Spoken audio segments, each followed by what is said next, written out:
There's a sound that space stations make when they think nobody's listening. It's not in any engineering manual. No maintenance crew ever files a report about it.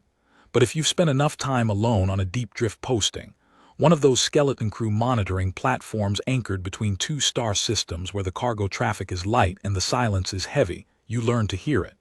It's a low, almost subaudible hum, like the station itself is breathing, like it knows it's alive, barely, and it's reminding itself of that fact every few seconds.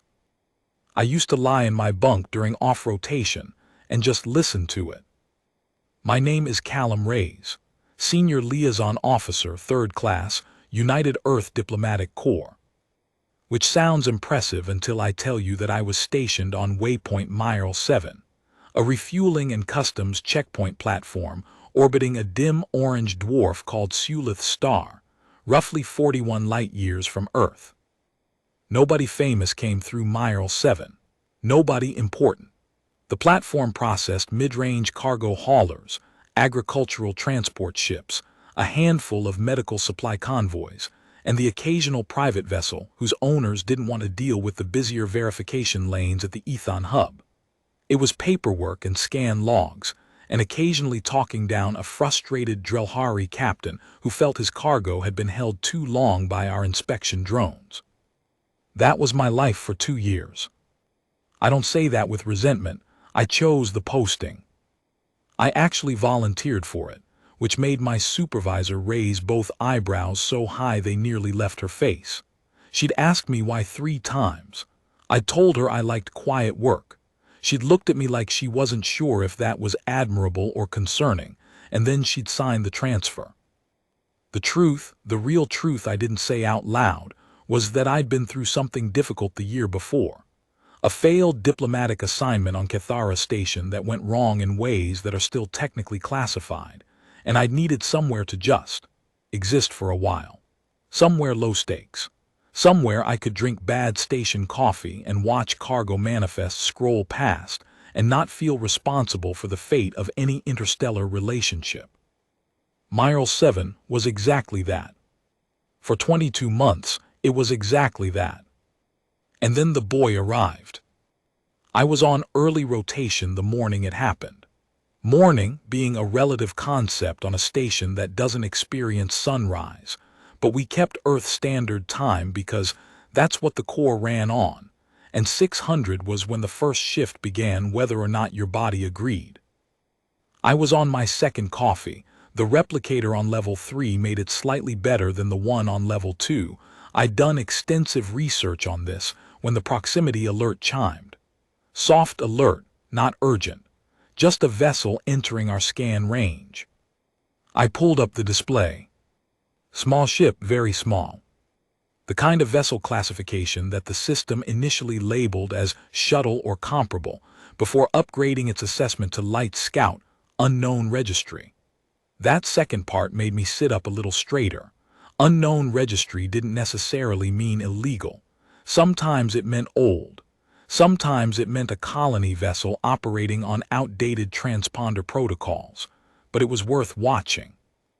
The ship drifted closer. No hailing signal, no communication burst, just drift. I flagged Brenka, my Voreth colleague who handled the external comms panel on that shift, and she picked it up immediately. She was good at her job, Brenka.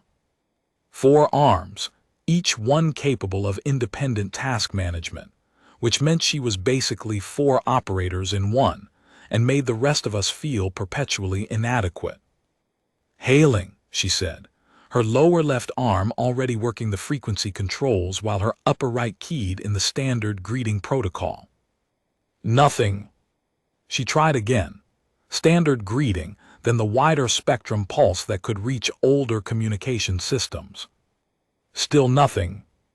Running hull diagnostics, I said, and pulled up the sensor data. The ship's outer hull read fine. No hull breaches. No distress signals, no fire signatures. The power output was minimal but stable. Whatever was keeping this thing moving, it was doing so on purpose. It's decelerating, Brenka noted. She was right slowly, deliberately. like whoever was inside knew where they were going and was in no particular hurry. "Prep Dock 7, I said. "I'll go down." Branka looked at me across the console room. Just looked at me. Which, with Vorath facial structure, is hard to read definitively, but I'd worked with her long enough to know that particular look meant something between "Are you sure?" and "That is not standard procedure." "I'll take Halrin," I added, meaning the security officer who was probably still in the mess hall eating his third breakfast. "We'll do a standard receipt protocol. Whatever this is, it came in on its own and it's not leaking plasma, so let's not make it dramatic." Branka made the Vorath sound that loosely translated to "noted under protest," and went back to her panels. I went to get Halrin. Dock 7 smelled like all the docks smelled, recycled air with an undertone of fuel residue, and the faint metallic tang that you never fully get used to no matter how long you're station-side. The lighting in there was the efficient, slightly blue-white kind that makes everyone look a little like they're recovering from something. The small ship was already settled into the docking clamps by the time Halrin and I arrived. It was even smaller up close. Civilian grade. The kind of vessel you'd use for short hops between inter-system locations. It had no visible weapons mounts, no military markings of any kind, and its hull plating had the worn, slightly pitted look of a ship that had been used hard and maintained minimally. What it absolutely should not have been able to do was make a 40 light-year transit. I walked around it slowly, while Halrin stood at the dock entrance with his scanner running passive. "No weapons," he confirmed, which I'd already guessed. "Registry markings are worn," I said. I crouched near the aft panel where the registration sigil should have been. It was there technically, just faded to the point of near illegibility. I could make out something that might have been a Kethosi merchant symbol. Old Kethosi, maybe, pre-compact era. The access hatch was on the port side, standard design, handle-type release. I knocked. Which sounds ridiculous, I know. You don't knock on spacecraft. But I did it anyway because it felt right. Because there was something about the silence of that little ship that made me want to announce my presence gently rather than just pop the door. Nothing happened for about 4 seconds. Then the latch cycled. The hatch opened inward, and a small ramp extended, and the smell that came out of that ship was stale, very stale. Long-duration recycled air stale, the kind that accumulates over weeks without a proper atmospheric refresh. And underneath that, something else. Something sharp and slightly sweet that I later learned was a trace scent specific to Velhari physiology under physical stress. I didn't know that then. Then I just thought it smelled like something had been scared in there for a long time. I stepped up the ramp. The interior was dim. The ship had maybe 4 distinct compartments: cockpit, a small living area, a storage section, and what might have been a maintenance crawl space at the back. The living area had been improvised. Cushions pulled from the cockpit seats and arranged on the floor. Food packaging, carefully flattened and stacked, near one wall. A water reclamation unit that was clearly running at the edge of its capacity. And in the corner, sitting with his back to the wall and his knees pulled up to his chest, was a child. He looked at me. I looked at him. He was not human. That was immediately clear. His eyes were larger than human eyes, the iris spanning nearly the full visible surface, the color a deep amber gold that caught even the dim light and seemed to hold it. His skin had an underlying bioluminescent quality, not glowing exactly, but with a faint warmth that seemed to live just below the surface. His ears came to soft points. He was slight, the way children are slight, with that particular combination of looking simultaneously fragile and resilient.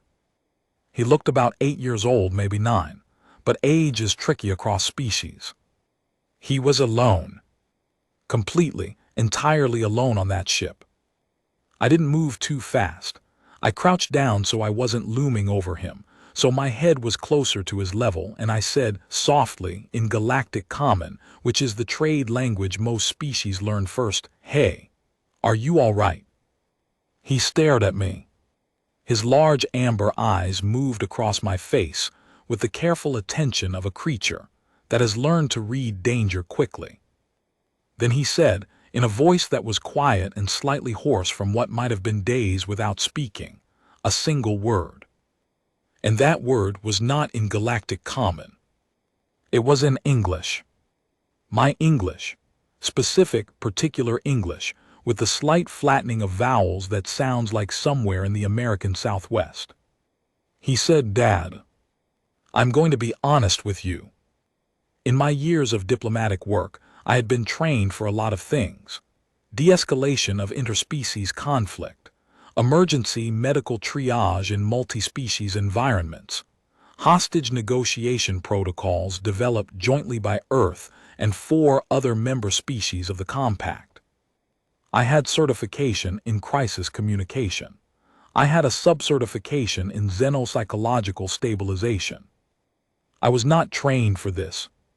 Nobody had a training module for this. I froze, completely froze, just crouched there on the floor of a small alien spacecraft with an alien child looking at me with those enormous amber eyes saying, "Dad," like he was answering a question I hadn't asked. Behind me, I heard Halrin take a very quiet breath. I swallowed, found my voice somewhere. I started. "No, I'm not," I stopped again. Because I was looking at him, at this kid sitting alone in a ship that smelled like fear and long weeks in deep space, and I made a decision. A decision not to prioritize the sentence I was about to say over the reality of the situation in front of me. "I'm here," I said instead. "I'm here, it's okay." He unfolded from the corner. He was thin, too thin. The kind of thin that speaks of rationed portions for longer than they should have been rationed. He moved carefully, like he wasn't sure his legs would work all the way, and then he crossed the small space between us and he. He hugged me. This alien child who I had never met, who had been alone on a ship in deep space, for what I was already calculating might have been 3 weeks or more, just walked across the floor and put his arms around me and pressed his face against my shoulder. I put my arm around him. I don't know what else I was supposed to do.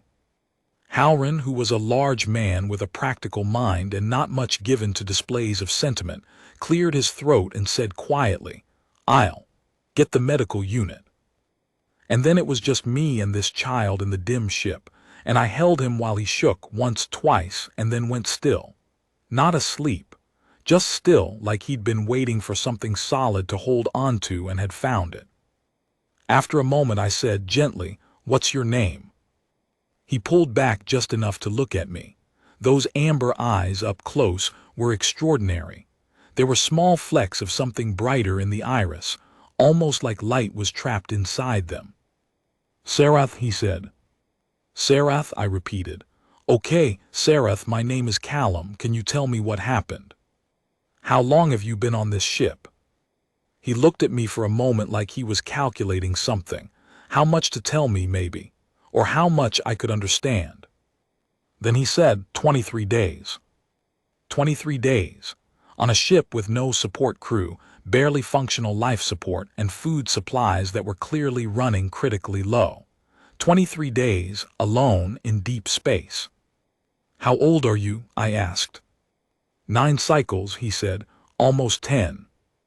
The Velhari, which is what he was, I'd figured that out by then, based on the bioluminescent skin and the amber eyes, though I'd only ever met one Velhari in person before and only briefly. They calculate age in solar cycles of their home star, which runs slightly shorter than Earth standard years. 9 Velhari cycles put him at roughly 8 Earth years. 8 years old, alone in space for 23 days. "Okay," I said. "Okay, Sarath, I've got you. Let's get you somewhere with real air and real food, and then you can tell me everything you want to tell me. All right." He nodded. He reached out and took my hand, matter of fact, like it was obvious. Like I was the person he'd been navigating to, and now that he'd found me, the next steps were simply a matter of logistics. I didn't correct him. I walked him off that ship and into the station, and I held his hand the whole way, and I didn't let go. The next several hours were a sequence of careful management. Medical first.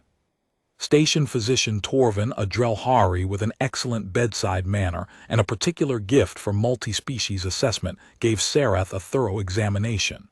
Dehydration, managed. Caloric deficit, significant but not dangerous. No injuries. No signs of anything that looked like external trauma. Physically, he was going to be fine. Torvin pulled me aside after. He's Velhari, she said, which I'd already confirmed. I know. Do you know what station in Velhari space he came from? Not yet. She lowered her voice a little, though Sarath was on the other side of the medical bay with a nutrient drink and what appeared to be complete fascination with the display model of the Milky Way on the wall screen. Callum, Velhari children don't travel alone. Not ever. It's a significant cultural taboo. Children are collective responsibility in Velhari society. They're never without at minimum a designated guardian. I know, I said again. So the question of how this child came to be alone on a transit shuttle in deep space is something I need to figure out, I said. Yes. She gave me a look, the look that said be careful. He called you Dad, she said. I looked across the medical bay at Sarath, who had found the star map controls and was now slowly zooming the display in on one particular region. He did. You're going to need to find out why. I know that too. I went back to him, sat down next to him on the med bay bench and looked at the star map he'd been studying. He'd zoomed in on a cluster in the Velhari home sector, a region I recognized as somewhere in the outer ring of their territorial space. What are you looking at? I asked. He pointed at a small, faint marker on the edge of the display. A station designation, one that wasn't a major hub, nothing I recognized immediately. That's where I came from, he said. What's it called? Harville Station, he said, then quietly, it's gone now. I went very still. What do you mean, gone? He looked at me. Those amber eyes, absolutely clear, without the cloudiness that fear or confusion sometimes puts in a child's eyes. Whatever he was feeling, it wasn't confusion. It was the terrible clarity of someone who has had a long time to sit alone with a terrible fact. They destroyed it, he said. The Gret Holly did, 3 weeks ago. I was the only one on the ship because Mother put me there. She said. He stopped. His jaw worked for a moment, and for the first time I saw the grief move across his face fast, like a weather pattern. She said to go to the coordinates, the ones Father gave me. I kept my voice very steady. Your father gave you coordinates. He reached into the front pocket of his outer garment, a worn thing that had probably once been nice, and produced a chip. Small, standard data carry, the kind you could find on any vessel in the compact. He held it out to me. I took it carefully. He told me, Sarath said, that if anything ever happened, to go to those coordinates. That there would be someone there who would know what to do. I turned the chip over in my fingers, and you think that someone is me. He looked at me with steady amber eyes. You're the one who came to the door, he said, like this was a complete and sufficient answer. The chip took 40 minutes for our systems to decrypt, not because it was encrypted heavily, but because the encoding was unusual, a layered system that used a key derived from biological data. Human biological data, specifically. Our system had to cycle through several frameworks before it found the right one. That alone told me something. When the data finally unpacked, it wasn't coordinates. Or rather, it wasn't only coordinates. It was a file, a personal file, and at the top of the file there was a name. Dr. Emmett Reyes. My brother. I sat in the small office off the medical bay, and I read the file twice through without moving. My brother Emmett had been a xenobiologist, Past tense because he died 14 months ago, officially of a transit accident en route between stations in the outer system. I'd attended the memorial. I'd spoken at it. I'd packed up his things from the quarters he'd kept on Ethon Hub because he'd never maintained a permanent Earth address, always moving between postings and research stations. I had not known that in the 7 years before his death, my brother had been conducting research at Harville Station. I had not known that at Harville Station, he had, according to this file, formed a partnership with a Velhari researcher named Sira Kaveth. I had not known that they had a son, or that my brother apparently had told that son, if anything ever happens, find the coordinates of the nearest Earth diplomatic corps station. Find someone who will listen. Find someone from our family if you can. Zareth, named for his mother Sira. 8 years old. My nephew. I want to tell you that I handled this with professional composure and systematic calm. I cried. I put my head down on the desk in that small office, and I cried for about 4 minutes, which is longer than I usually allow myself. And then I washed my face in the small attached washroom and went back out to where my nephew was finishing his second nutrient drink and still studying the star map. He looked at me when I came back. "You read it," he said. "I did." He studied my face with those extraordinary eyes. "You knew my father." "He was my brother," I said. Something happened in his expression then. Not surprise, I don't think he was surprised. More like the confirmation of something he'd suspected but hadn't been certain of. A relief that was also, somehow, a grief, because relief means the thing you hoped for was real, and real things are also the things you lose. "He told me about you," Sareth said. "He did." "He said you were stubborn," Sareth said, "and that you liked bad coffee. He said if I ever found you, I should trust you." I sat down next to him. "Your father was right about the coffee," I said. "He was always smarter than me about most things." Sareth was quiet for a moment. "Then what happens now?" That was the question. I was a third-class liaison officer on a minor refueling platform 41 light-years from Earth. I had just discovered that my deceased brother had a child with a Velhari researcher at a station that had apparently been destroyed by a force called the Gret Holly. My nephew, and that word landed in me like a stone in deep water, was sitting next to me drinking a nutrient drink and asking what happened next. "I'm going to make some calls," I said, "and then I'm going to figure that out, but right now you're safe. That part I can promise you." He nodded like he believed me. I wasn't entirely sure I believed myself, but I was going to do everything in my power to make it true. Part 2, what the station LOGS found. The calls I made that night were not easy ones. First call was to my direct superior, Coordinator Yassin Abuya, who was 3 relay points away on Ethon Hub. I told him the situation in the clearest, most organized way I could. I told him about the child, about the chip, about my brother. I told him about Harville Station. He was quiet for a long time after I finished. "Harville Station," he said finally. "Yes." "Do you know what Harville Station was?" "My brother's research posting," I said, "apparently." "It was also," Abuya said carefully, "the site of a joint Velhari Earth observation project, a classified one, not classified at your level, which is why you wouldn't have known." "What were they observing?" Another pause, longer this time. "Callum," he said, "file a formal guardian claim for the child tonight. Standard procedure, emergency custody pending determination. You have the biological standing to do it with the data in that chip."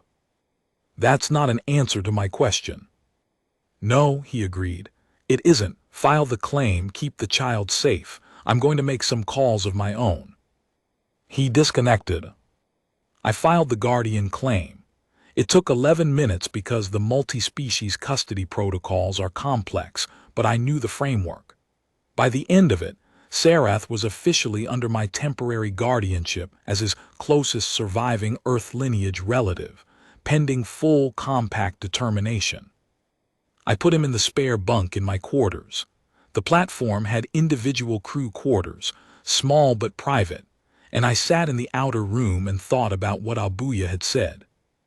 Classified Observation Project. The Gret Holly. Harville Station gone. 3 weeks ago, quietly, without any announcement, any news burst, any alert through the compact channels that I'd seen. A station had been destroyed and I hadn't heard anything about it. That meant one of two things. Either the compact didn't know, which was almost impossible given the monitoring networks, or the compact knew and had decided not to announce it. Both possibilities were deeply uncomfortable. I fell asleep in the chair. Woke up at 300 station time to find that Sarath had come out of the bunk room and was sitting on the floor of the outer room, not doing anything, just sitting. Eyes open, alert. "Can't sleep?" I asked. He shook his head. I got up, found the emergency nutrition kit in the cabinet, the kind stocked for extended shifts, and made both of us something warm to drink. Not coffee for him. I wasn't sure about cross-species caffeine protocols, and I wasn't about to experiment at 300 with my 8-year-old nephew. I sat on the floor next to him. We didn't talk for a while, just sat. "Do you want to tell me about your mother?" I asked eventually, not pushing, just offering. He thought about it. "She was a researcher," he said, "like father. She studied," he paused, searching for the right word. "She studied how things connect, between species. She said the universe was mostly just things trying to understand each other." She sounded like she was smart. "She was," he said, simple, past tense without flinching. He'd had 23 days alone to make peace with that tense. "She put you on the ship," I said. "There were alarms," he said. "She had been worried for days. She didn't say what about, but I could tell. She started sending me to bed early and then she'd stay up. I could hear her on the comms sometimes, talking to people I didn't know." He wrapped his hands around his warm drink. "The night it happened, she woke me up fast, very fast. She said we didn't have time and I needed to go. She put everything in my bag, food, water, the chip. She took me to the docking bay and she told me to go to the coordinates and find someone who would listen and..." He stopped. I said I didn't want to go without her. She said she would come after. She said she would find me. He was quiet for a moment. "I knew she was lying," he said. "I'm not a little kid, I knew." 8 years old, I thought. He's 8 years old and he knew his mother was lying because she was saying goodbye. "She told you to trust me," I said. "She said the coordinates. She said there would be someone from father's family. She said," he looked at me, "she said humans were different. She said most of the species in the compact would follow rules when something bad happened. They would wait for protocol, wait for authority, wait for committees to decide. She said humans were the ones who just," he made a gesture, moving forward, "did things." I stared at him.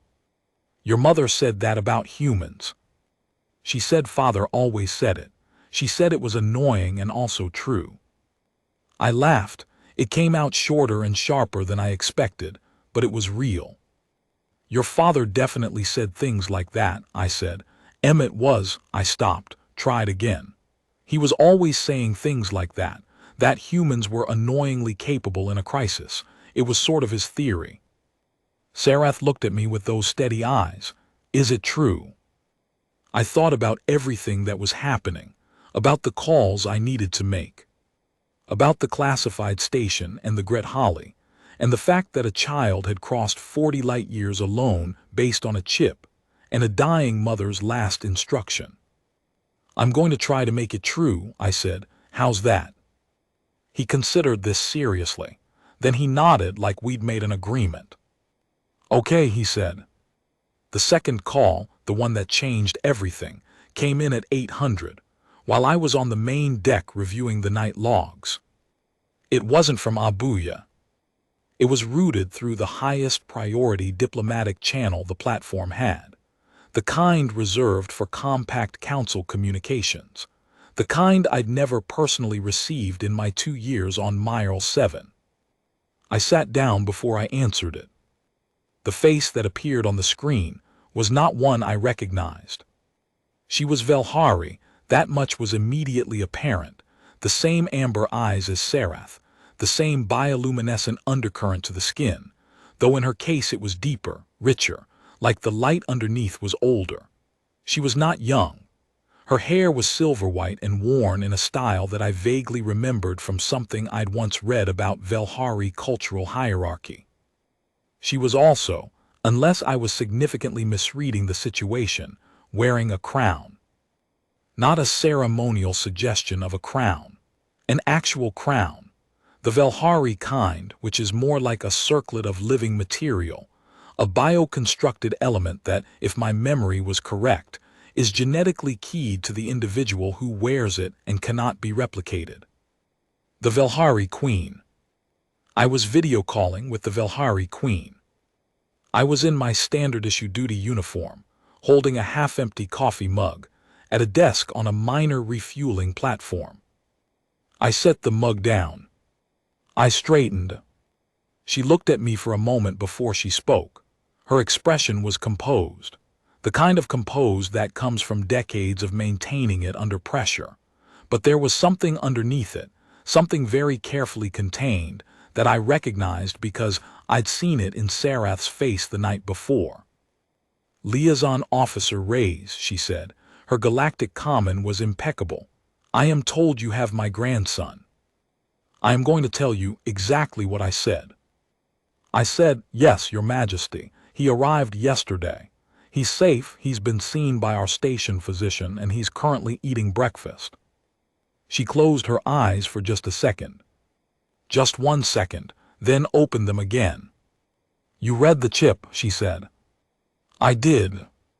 And you understand the relationship." "Sarath is my nephew," I said. "Dr. Emmett Reyes was my brother, which I understand also makes Sarath your grandson through the Velhari maternal line." She looked at me carefully. "You are taking this very calmly." "I processed the emotional component last night," I said. "I'm now in problem-solving mode. It's a coping mechanism." Something in her expression shifted. Not much, but something. "Your brother," she said, "was a remarkable man. He served at Harville Station for 7 years. His work and my daughter's work was foundational to what we were trying to build there." "What were you building?" I asked. "An early warning system," she said quietly. "For Gret Holly expansion. The Gret Holly have been moving outward for 11 years, quietly, taking stations and outposts in the outer reaches where the compact monitoring is thin. Harville was a listening post. It had gathered 3 years of data. And when the Gret Holly destroyed Harville, they destroyed the data, or tried to." Her eyes sharpened. "The chip your nephew carried out was not just my daughter's message to you. It contains a secondary encrypted partition. The compiled listening data from Harville Station's 3-year observation period. Evidence. Proof of Gret Holly movement patterns, fleet dispositions, planned expansion vectors." The room got very quiet. "Sarath carried out the entire intelligence archive," I said. "My daughter was brilliant," the Queen said, and there was something in her voice then, pride and grief wound so tightly together they'd become the same thing. She would not let them take it. She gave it to the one person the Gret Holly would not think to search. A child. A small 8-year-old child in an unremarkable civilian shuttle, with no military markings and a faded registry, and enough food and water to cross 40 light years. "Your Majesty," I said, "the Gret Holly, do they know the data survived?" She was quiet for a moment. "We believe," she said carefully, "that they are looking, yes." Here is where I need to explain something about the Gret Holly, because they matter to everything that follows. The Gret Holly are not, and I want to be precise here because it's important, the Gret Holly are not simply a hostile species.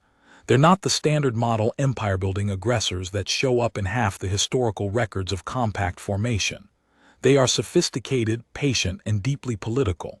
They have been a compact observer nation for 30 years. They send delegates. They sit in chambers. They vote on resolutions. They do all of this while, apparently, also quietly dismantling outpost stations in the outer edges of compact space, which makes them exactly the kind of threat that formal military doctrine is slow to recognize, because the formal doctrine assumes that enemies declare themselves. The data on that chip was the first hard evidence that they hadn't. 3 years of listening post intelligence, fleet movements in unmonitored sectors, communication intercepts showing coordination between Gret Holly observer delegations and military units in outer space. The quiet, methodical drawing of a net. And right now, that data was sitting in a chip that I had placed in the bottom drawer of my desk on a minor refueling platform. And there was a search happening for a small alien child. I told the Queen everything I was thinking in approximately 90 seconds of organized speech. She listened without interrupting. When I finished, she said, "What do you propose?" This was a galactic queen asking a third-class liaison officer for his proposal. I noted the oddness of this and decided to simply engage with it directly. "The chip needs to get to the Compact Council," I said, "without going through standard diplomatic channels, which may be compromised based on what your daughter recorded. The child is safest in motion. A stationary target is easier to find. And I need a secure extraction route that doesn't touch any relay point the Gret Holly have observer access to." "You've worked this out quickly," she said. "I told you, problem-solving mode."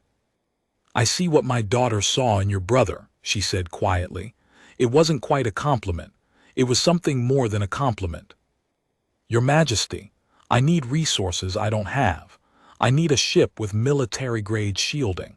I need a route that bypasses at least 3 of the standard relay corridors. And I need enough diplomatic authority to get through the Compact Council's verification screening without tipping off anyone who might be watching the flags." "And what do you offer in return?"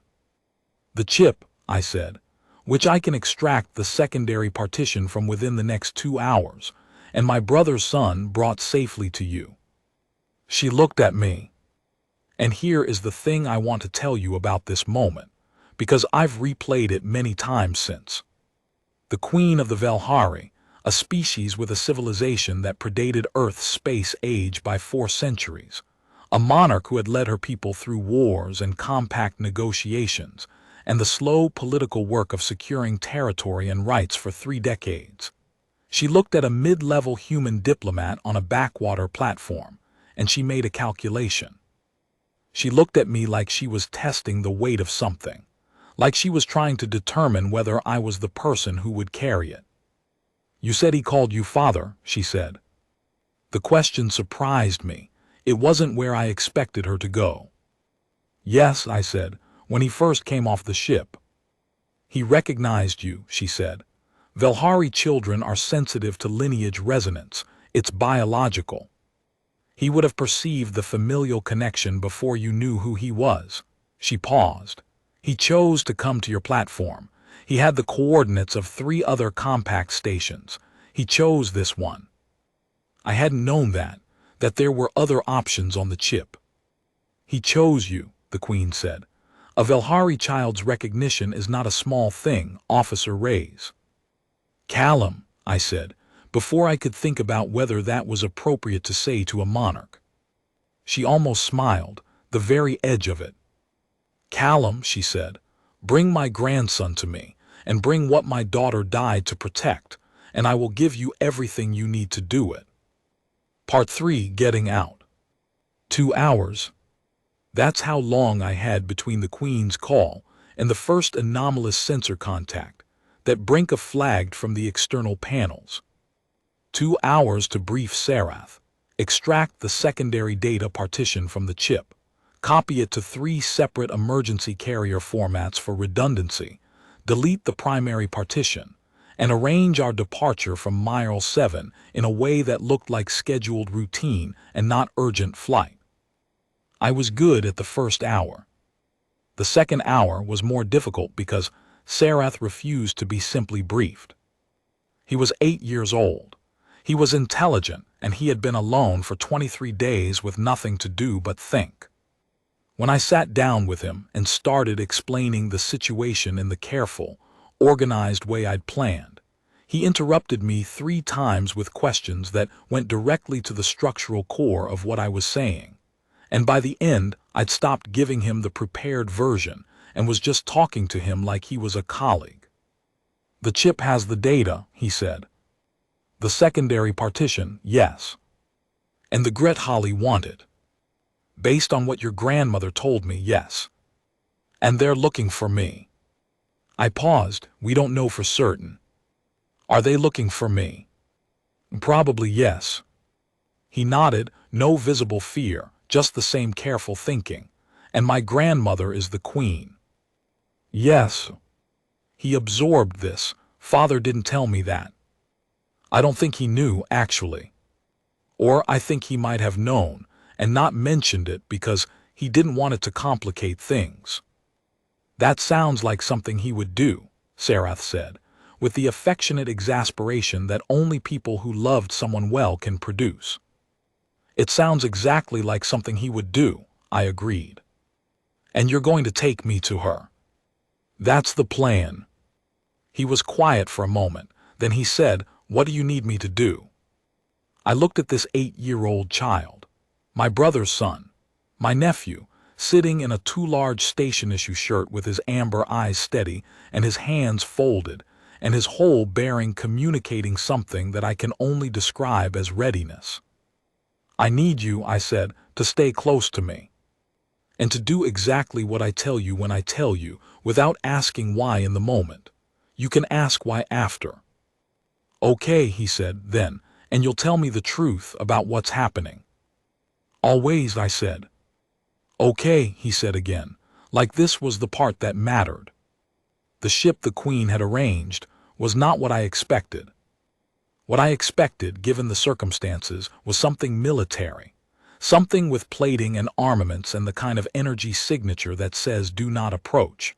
What arrived at Dock 3, 2 hours after my call with the Queen, was a mid-range diplomatic courier vessel, built for speed rather than combat, shielded but with civilian-grade shielding, equipped with a stealth profile that wouldn't completely hide it, but would make it read as unremarkable to a casual scan.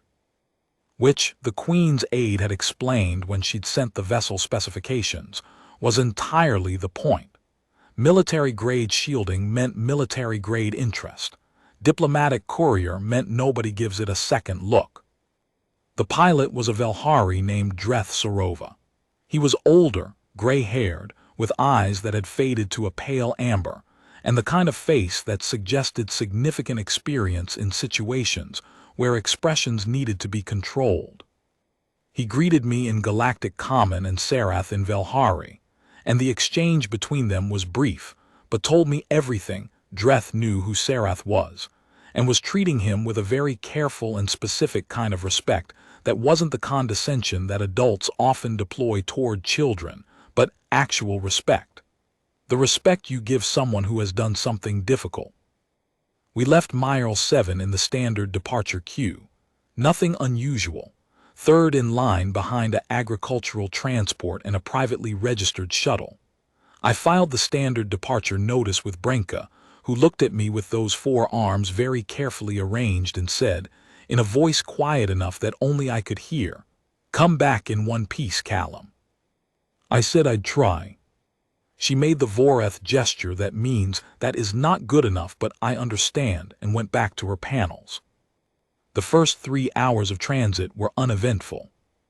I spent some of it reviewing the copy of the data partition on a secured terminal in the courier's small operations section. Not the raw data. I didn't have the clearance framework to fully parse it, but the overview file, which Emmett had written himself. His handwriting, his phrasing, his particular way of organizing information that always started with the most critical point and then built outward. Reading it felt like hearing his voice. The overview was clear. The Gret Holly had been operating a parallel strategy for over a decade. Outward compliance with compact protocols while running quiet operations through proxy vessels and unmapped corridors. They were patient. They were building towards something. The overview referenced a strategic objective that the full data would elaborate on, something called the Sulith closure, which was named for Sulith's star. My star. The orange dwarf that Mile 7 orbited. I stared at that for a long time. Mile 7 was in the strategic path of whatever the Gret Holly were building toward. My brother had been monitoring it for 3 years. And I'd been sitting on that platform for 22 months, filing cargo manifests, drinking replicator coffee, listening to the station breathe, and not knowing any of it. Sarath found me there about 2 hours in. I'd been staring at the display for longer than I realized, and he appeared in the doorway of the operations section with the slightly careful way of a child who has learned that adults sometimes need to be approached quietly. "Is it bad?" he said. "It's important," I said, which is sometimes the same thing. He came and sat in the co-operator's chair beside me. He looked at the display. He could probably read some of it. Velhari children are taught to read complex data from young ages. It's part of their educational framework. "Father helped make this," he said. "A lot of it, yes. He was trying to protect people." He was. Sarath looked at the star chart section of the display. The quiet routes, the anomalous movement patterns, the careful evidence of something building. "Did he know it was dangerous?" Sarath asked. "I think he knew it might be," I said. "Your mother and father both. I think they knew and they kept going because the work was important." "Mom always said," he stopped, started again. "She always said that the hardest part of research wasn't finding the answer, it was deciding what to do with it after." I thought about my brother, about the 7 years he'd spent on a station I'd never heard of, doing work I hadn't known about, building a life with a woman and a child and a question that mattered. "He was brave," I said. "They both were." Sarath nodded. He didn't look at me when he said the next thing, just kept his eyes on the star chart. "I'm going to finish it," he said. "Whatever he was trying to do, when I'm older. I'm going to figure out how to finish it." 8 years old. "I know," I said, because I did know. I could hear my brother in him so clearly in that moment that it hurt in the specific way that things hurt when they're also beautiful. "Callum," he said. "Yeah." He finally looked at me. "Is it okay that I called you father when I first came off the ship?" I thought about this for a real moment, not the diplomatic answer, the true answer. "Yes," I said, "it's okay. You were scared and you were looking for someone from your family and you found me. That's okay, Sarath." "Are you my family?" he said. "You're my nephew," I said. "My brother's son, so yes. As far as I'm concerned, absolutely yes." He thought about this. Then he reached out and very carefully put his hand over mine on the armrest. A small, serious gesture, the kind that doesn't need elaboration. We sat like that for a while, watching the stars. Part 4. The GRETHALI intercept. It happened at hour 7. Dreth called us to the forward section with the kind of controlled urgency that experienced pilots use when they don't want to panic anyone but need everyone moving right now. I was up and moving before he finished the second word, and Sarath was behind me before I'd reached the corridor. The forward display showed 2 contacts. Not civilian, not cargo haulers. The energy signature read as Gret Holly. I'd learned enough from the data partition to recognize the specific profile. 2 mid-weight intercept vessels, coming in fast on a parallel course that was going to intersect ours in approximately 12 minutes. "They identified us?" I asked. "Not us," Dreth said. "He was already working the navigation controls." The ship type. They're scanning for all diplomatic courier vessels in this corridor. They've flagged us for intercept. Can we outrun them? For a while, he said. The words and then no were understood. I looked at the display. The intercept vessels were closing fast, 12 minutes at current speed. Maybe 17 if we push the courier's drive envelope to its limits. Not enough. The data partition, I said, if they board. They won't find it, Dreth said. He looked at me steadily. Her Majesty did not send me unprepared. The partition copies are in distributed concealment. They would have to dismantle this ship to find them, and they know a dismantled diplomatic courier is a diplomatic incident. Then what they're actually after? We both looked at Sarath. He looked back at us. He knew. Of course he knew. 8 years old, and he'd been thinking about exactly this for 23 days. I'm what they're looking for, he said. You're the only one who can testify to what happened at Harville, I said. You're the witness. The data is evidence, but you're the one who was there, who your mother was, the lineage connection to the Queen. He nodded, calm, processing. They can't have him, Dreth said. It was not a tactical statement. It was a statement of fact about a thing that was simply not going to be allowed to happen. No, I agreed. They can't. I looked at the intercept vessels closing on the display. Then I looked at the communications panel. What's our current position relative to compact monitoring buoys? Dreth checked. 43,000 kilometers from buoy marker 7 Gamma. 7 Gamma is a level 2 monitor buoy, I said. Full broadcast range. If someone transmits from inside its coverage field. Everyone in this sector hears it, Dreth said. He was already seeing where I was going. We need to get to 7 Gamma, I said. And we need the intercept vessels to follow us there. Why would they follow if they know? Because once they've identified the ship as carrying Sarath, they can't let it reach a broadcast buoy, I said. They'll have to chase us. And when they do, every relay in the sector will see a Gret Holly intercept vessel pursuing a diplomatic courier in compact monitored space. Dreth looked at me. You want to make them the headline, he said. I want to give my coordinator the excuse he needs to scramble a response, I said. Abuya's been sitting on those calls waiting for something he can use. Give him 2 Gret Holly intercept vessels in flagrant breach of compact corridor protocols, and he can have a full response unit here in 40 minutes. 40 minutes is a long time, Dreth said. It is, I agreed. So we're going to need to be very inconvenient for the Gret Holly for 40 minutes. What followed was 41 minutes that I do not have adequate words for. Dreth flew that diplomatic courier like it was something it absolutely was not.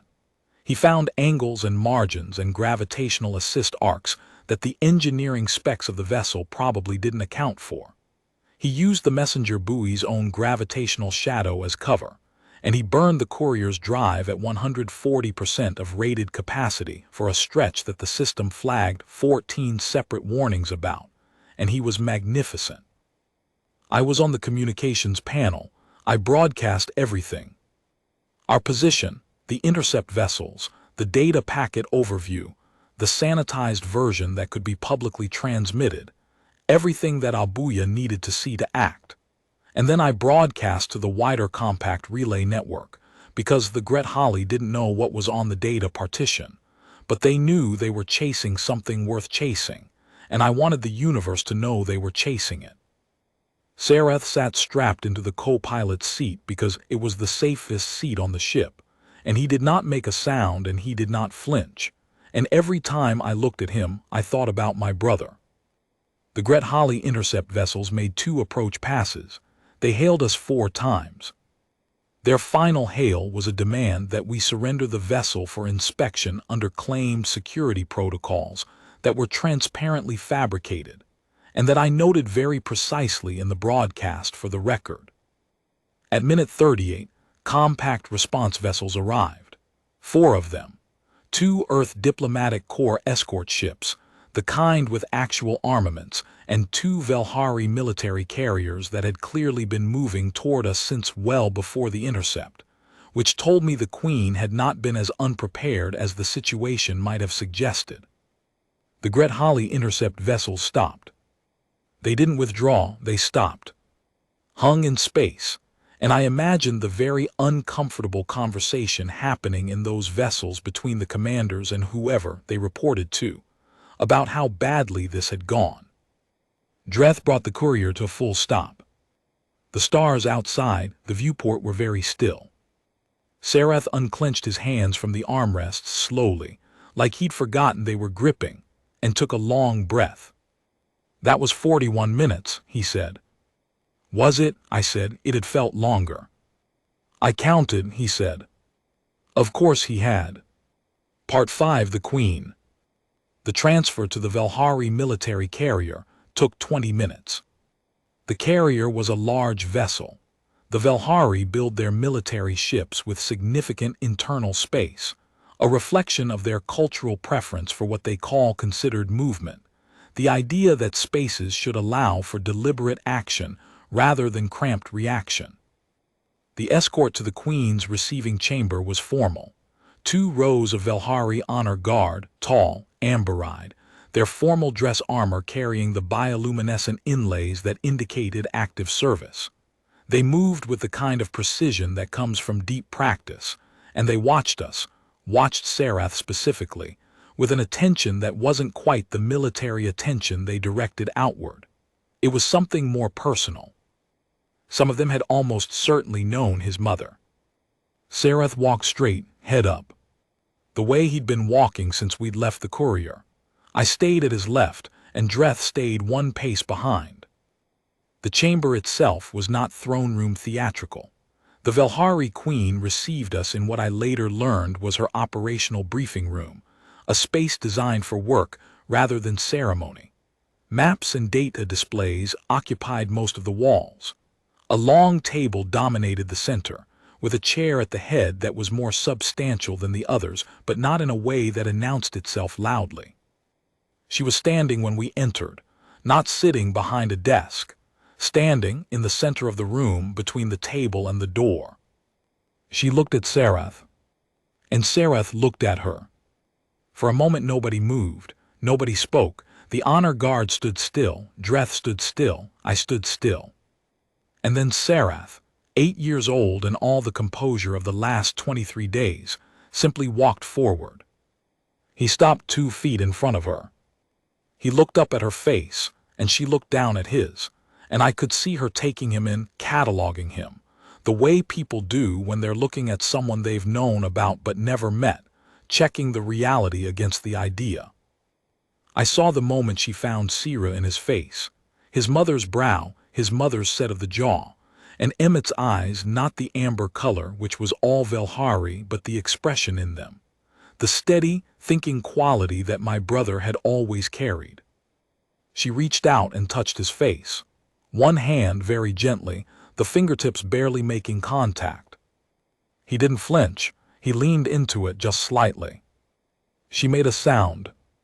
It was very quiet, and it was in Velhari, and I don't have the precise translation, but Dreth later told me it was an expression, untranslatable exactly, of something like "there you are," the greeting you give to something you have been waiting for across a great distance. And then the Queen of the Velhari, a monarch who had been composed and precise in every moment I'd observed, pulled her grandson into her arms and held him. He held her back. The honor guard, who were positioned in absolute military stillness, every one of them, I watched it happen, every one of them released a breath at the same moment. Not a gasp, not a sound of surprise, just a breath altogether, the kind you release when something that has been held in tension for a very long time finally settles. I looked away because it felt like something private. When I looked back, the Queen had composed herself. She was still holding Sarath, 1 hand on his back, but she had lifted her head, and she looked at me across the room. Her expression was not what I expected. I had expected gratitude, I think, or relief, or the formal acknowledgement of a transaction completed successfully, diplomatic register. What she looked at me with was none of those things. "Callum Rays," she said, and she said it with the exact weight and attention that you give to a name you intend to remember for a long time. "Your Majesty," I said. "My grandson told me, on the way from the courier," she said, "that you held his hand when you walked him off his ship." I hadn't known they'd spoken. There'd been a few minutes on the carrier before we reached the chamber. "He was tired," I said, "and he'd been alone for a long time. He told me," she said, "that you sat on the floor with him in the middle of the night and made him something warm to drink. Seemed like the right thing to do. He told me you didn't promise him things you couldn't promise, that when he asked if it would be okay, you said you would try." I nodded slowly, not sure where this was going. "He told me," she said, her voice very even, "that you said he was your family." "He is," I said, "my brother's son." She was quiet for a moment. Then she said, "In our culture, a child's recognition of lineage is considered sacred. When a Velhari child speaks a name of kin to a stranger, they are not making a mistake. They are making a declaration." She looked at me steadily. "When my grandson called you father," she said, "he was not confused. He recognized you as his guardian lineage, the one his parents designated. In Velhari law, that makes you, formally, his designated kin guardian." I opened my mouth, closed it. "Which means," she said, "that you are family to me as well, under Velhari custom." The room was very quiet. I started. "Your Majesty, I'm a third-class liaison officer on a—" "You are the man who sat on the floor with my grandson in the middle of the night," she said, "and made him something warm to drink. You are the man who flew through a Gret-Halley intercept and broadcast the proof of their operations to the entire compact relay network. You are the man who brought what my daughter died to protect safely out of the outer dark." She released Sarath gently. He stayed close to her side but turned to look at me. His amber eyes were warm. "You are many things," the Queen said. "A liaison officer is perhaps the least interesting of them." The reaction to the broadcast hit the compact relay network within 6 hours of our arrival on the carrier. I watched it from a secondary screen in the briefing room, while the Queen's advisors began the formal process of entering the data partition into Compact Council Evidence Protocol. The broadcast had done exactly what I'd intended. It was everywhere. Every relay, every station, every monitoring hub. 2 Gret-Halley intercept vessels pursuing a diplomatic courier in compact monitored space, chasing an 8-year-old child. The Gret-Halley delegation at the Compact Council issued a statement within 4 hours calling the incident a navigational misunderstanding. It was not well received. The Queen of the Velhari issued her own statement within 6 hours, standing in her briefing room with Sarath beside her, and the full formal weight of Velhari diplomatic protocol behind her words. She named Harville Station. She named the Gret-Halley operation. She named the data partition and announced its submission as formal evidence to the Compact Council. She also, at the end of her statement, and this is the part that went through the relay network like a stone through still water, that was quoted and rebroadcast and analyzed for weeks afterward, she said this: "The intelligence that will reshape the security framework of the Compact was carried out of the darkness by a child of 8 years, alone, for 23 days, navigating to a promise his parents had made. That child is my grandson. He is Velhari and he is human, and he is both of these things fully, without compromise. The species who believe that they have made us small have instead made us very angry, and they have made us very determined. They should have considered more carefully what the children of 2 determined peoples become." The Gret-Halley ambassador at the Compact Council, watching this statement on the relay broadcast, reportedly sat down in his chair and did not speak for 11 minutes. That part I heard secondhand, but Abuya confirmed it later, and he is not a man who embellishes.